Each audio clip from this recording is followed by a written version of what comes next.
খুব সহজেই বাড়িতে বানিয়ে নিলাম আমি এগ রোল সন্ধ্যের টিফিনে। তো কিভাবে বানালাম সেটাই আমি তোমাদের সাথে শেয়ার করব। এই বর্ষার মরশুমে অবশ্যই কিছু মনটা খাই খাই করছে, আর অবশ্যই বাড়ির বাইরে বেরিয়ে কোনো জায়গায় যাওয়া যাচ্ছে না, তাই ঝটপট কিভাবে এগ রোল খেতে মন চাইলে বানিয়ে নেব।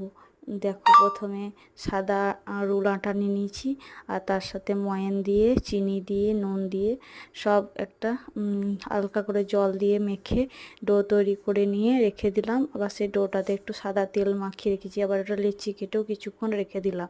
তো এইদিকে আমি আবার ডোগুলো বেলতে শুরু করে দিয়েছি। ওইদিকে আমি একটু শসা, গাজর, পেঁয়াজ সব কেটে নিয়েছি, আর এদিকে আমি আস্তে আস্তে ডোটা বড় আকারে বেলে নিচ্ছি, রুটির সাইজে বেলে নিচ্ছি বড় করে।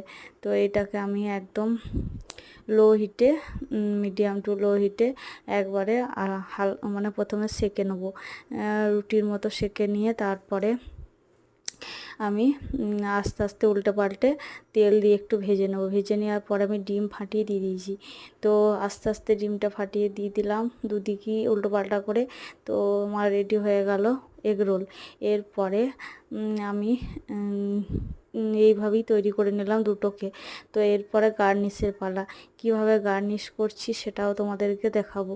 তো এইটাকে ডিমটাকে দিয়েও ভালো করে একটু ভেজে নিতে হবে। তো এর ফলে তোমার এগ রোলটা খুব নরম হবে। তো একটু খুব কড়া করেও ভাজলে হবে না, আবার খুব হালকা করে ভাজলেও হবে না, সেরকমভাবে ভেজে নিতে হবে। তো আমার দেখো ঝটপট রেডি হয়ে গেল খুব কম সময়ের মধ্যে। আর এদিকে গার্নিশ করব, যে একটু সস দেবো, পেঁয়াজ দেবো, তারপরে এদিকে গাজর কুচি সব কিছু দিয়ে, লঙ্কা কুচি সব কিছু দিয়ে আমার রেডি হয়ে গেল। তো কেমন লাগলো অবশ্যই জানাবে, বাড়িতে অবশ্যই একবার ট্রাই করে দেখবে কেমন